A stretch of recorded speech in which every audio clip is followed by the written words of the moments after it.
Imagine peeling an onion, each layer revealing a new secret. Today, we're unlocking the mystery of the Rubik's Cube, layer by layer. This puzzle, a cube with each face comprised of 9 smaller squares, each a vibrant hue, is a challenge that has stumped many, but fear not. Today, we delve into the structure and the goal of the puzzle, setting the foundation for you to become a Rubik's Cube master. The Rubik's Cube is a 3-dimensional puzzle designed by Erno Rubik, a Hungarian sculptor and professor of architecture, back in 1974. Since then, it has taken the world by storm, with millions of people attempting to solve it. Its structure is quite simple, yet complex in its own way. It consists of 6 faces, each made up of 9 smaller squares. When you first receive a Rubik's Cube, each face is a solid color. There are 6 colors in total: white, yellow, blue, green, red, and orange. The goal of the Rubik's Cube is to scramble the colors by rotating the rows and columns, and then to solve it by making each face one solid color again. Sounds simple enough, right? But don't be fooled. With over 43 quintillion possible configurations, the Rubik's Cube is not as simple as it seems. But here's a secret. Solving the Rubik's Cube is all about understanding its layers. Yes, just like our metaphorical onion, the Rubik's Cube also has layers, 3 to be exact. And each layer has its own unique solution strategy. As we move forward, we'll be peeling back these layers, one by one, unraveling the secrets held within. So, are you ready to embark on this journey with us?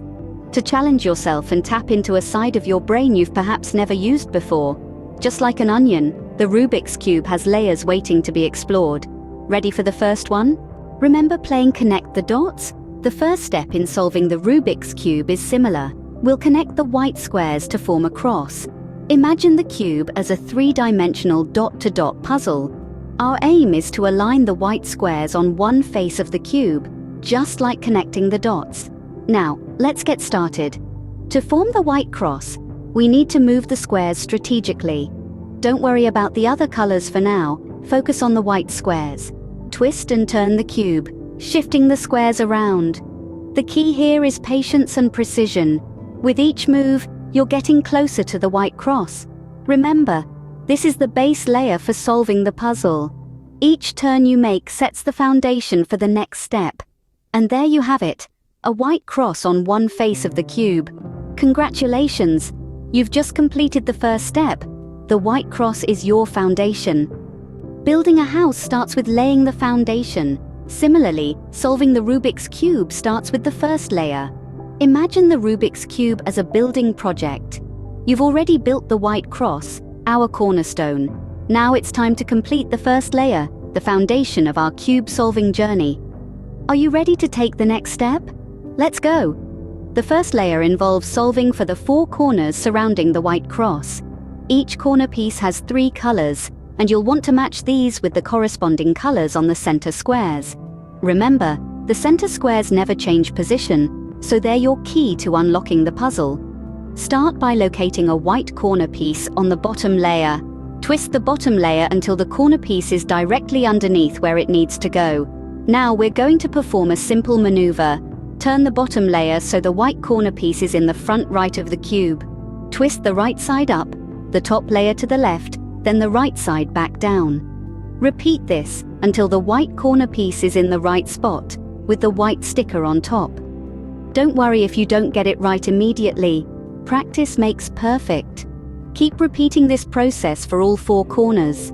It may seem like a daunting task at first, but remember, every skyscraper starts with a single brick.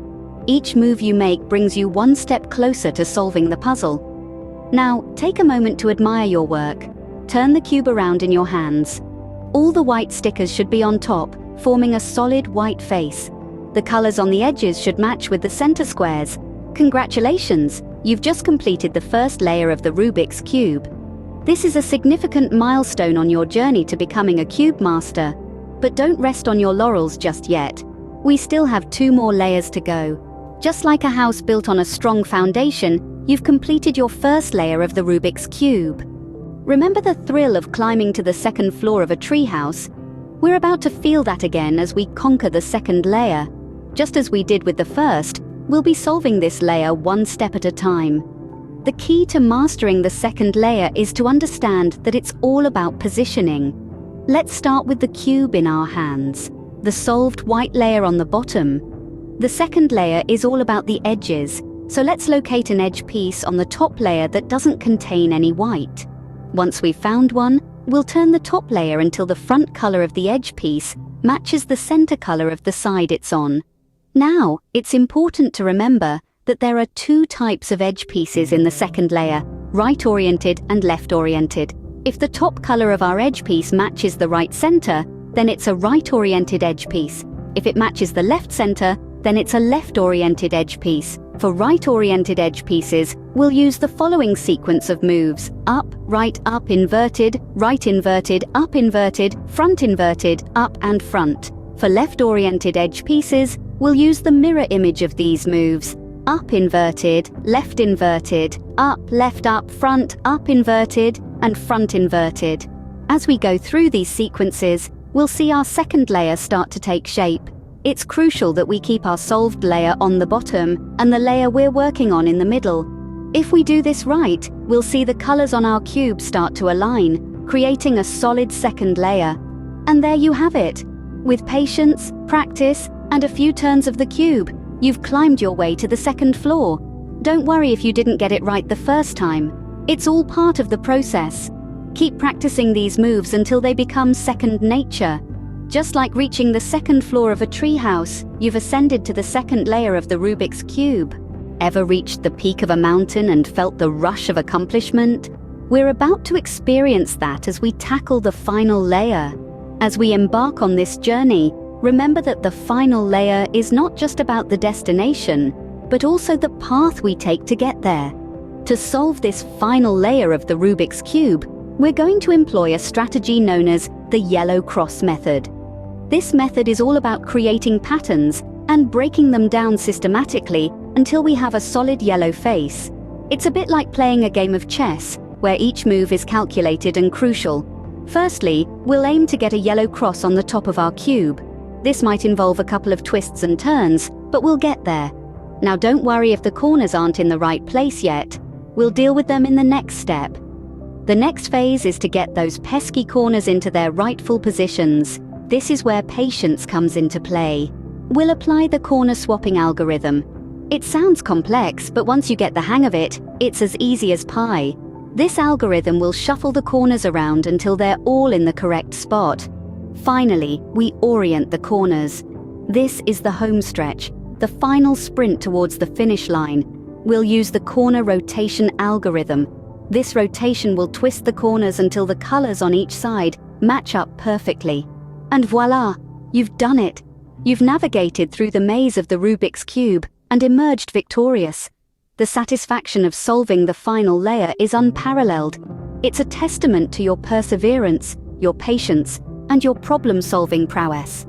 Just like conquering the peak of a mountain, you've completed the final layer of the Rubik's Cube. Revel in your achievement. Remember the satisfaction of finishing a challenging jigsaw puzzle? It's time for the final twist. This is the moment we've been working towards, the final steps to solve the Rubik's Cube. We've arranged the white cross, sorted the first layer, aligned the second layer, and now it's time to bring everything together. Each face of the cube is waiting to be a solid color. This is where patience turns into triumph. We'll use the same strategies we've learned, the same twists and turns, but this time with a bit more finesse. We'll carefully maneuver the small cubelets into their rightful places, matching them with their color families. It might take a couple of tries, but remember, every twist brings us closer to the solution. And there it is. Every face, a solid color. Just like completing a difficult puzzle, you've solved the Rubik's Cube. Soak in the triumph.